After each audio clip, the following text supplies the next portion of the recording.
വിശദമായ റിപ്പോർട്ടുകളിലേക്ക്. യുപിയിലെ ഹത്രസിൽ പ്രാർത്ഥനാ ചടങ്ങിനിടെ തിക്കിലും തിരക്കിലും പെട്ടുണ്ടായ അപകടത്തിൽ മരിച്ചവരുടെ എണ്ണം 116ആയി. മരിച്ചവരിൽ കൂടുതലും സ്ത്രീകളും കുട്ടികളുമാണ്. ആത്മീയാചാര്യൻ ഭോലെ ബാബയ്ക്ക് വേണ്ടി അന്വേഷണം ശക്തമാക്കി യുപി പോലീസ്. സംഘാടകർക്കെതിരെയും കേസ്. ഉത്തർപ്രദേശിലെ ഹത്രസ് ജില്ലയിലെ ഫുൽറായ് വില്ലേജിൽ ഇന്നലെ നടന്ന പ്രാദേശിക പ്രാർത്ഥനാ ചടങ്ങിനിടെയായിരുന്നു അപകടമുണ്ടായത്. അപകടത്തിൽ 116 പേർ മരിച്ചതായാണ് ഔദ്യോഗിക കണക്ക്. ഇതിൽ 72 മൃതദേഹങ്ങൾ തിരിച്ചറിഞ്ഞു. മരിച്ചവരിൽ 108 സ്ത്രീകളും 8 കുട്ടികളുമുണ്ട്. മൃതദേഹങ്ങൾ പോസ്റ്റ്മോർട്ടത്തിനായി ആഗ്ര, അലിഗഡ്, കസ്ഗഞ്ച് എന്നിവിടങ്ങളിലെ മെഡിക്കൽ കോളേജുകളിലേക്ക് മാറ്റി.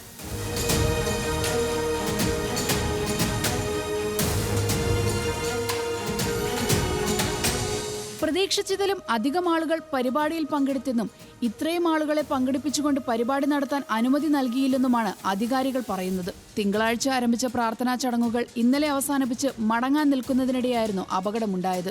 പ്രാർത്ഥനയ്ക്ക് ശേഷം ആത്മീയാചാര്യൻ ഭോലെ ബാബ എന്നറിയപ്പെടുന്ന നാരായൺ സാഗർ ഹരിയുടെ വാഹനം കടത്തിവിടാനായി ആളുകളെ തടഞ്ഞുവെച്ചതാണ് അപകടത്തിലേക്ക് നയിച്ചതെന്നാണ് വിവരം.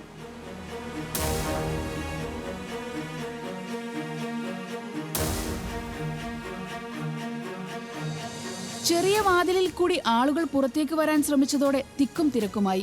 കൂടുതൽ പേരും മരിച്ചത് ശ്വാസം മുട്ടിയെന്നും റിപ്പോർട്ടുകൾ. അപകടത്തിന് പിന്നാലെ ഭോലെ ബാബയെ തേടി യുപി പോലീസ് രാംകുതിർ ചാരിറ്റബിൾ ട്രസ്റ്റിൽ പരിശോധന നടത്തി. പോലീസ് അനുമതിയോടെയാണ് പരിപാടി നടന്നതെന്നാണ് Aligarh range police inspector Shalabh Mathur പറഞ്ഞത്. സംഭവത്തിൽ സംഘാടകർക്കെതിരെ കേസെടുത്തിട്ടുണ്ട്.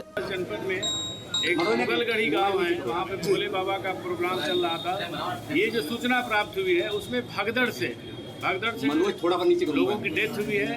हमारे यहाँ एटा हॉस्पिटल में अब तक 27 डेड बॉडी आ गई हैं, जिसमें 23 महिलाएं हैं, 3 बच्चे हैं और 1 पुरुष की डेड बॉडी है.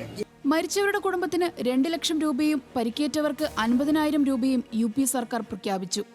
Agra zone additional director general, Aligarh police commissioner എന്നിവരുടെ നേതൃത്വത്തിലുള്ള സംഘമാണ് കേസ് അന്വേഷിക്കുന്നത്. ഉത്തർപ്രദേശ് DGP, ചീഫ് സെക്രട്ടറി എന്നിവർ സംഭവ സ്ഥലത്തുണ്ട്. യുപി മുഖ്യമന്ത്രി യോഗി ആദിത്യനാഥ് ഇന്ന് സംഭവ സ്ഥലം സന്ദർശിക്കും. അപകടത്തിൽ പ്രധാനമന്ത്രി നരേന്ദ്രമോദി, രാഷ്ട്രപതി ദ്രൗപദി മുർമു എന്നിവർ ദുഃഖം രേഖപ്പെടുത്തി. National desk, news Malayalam.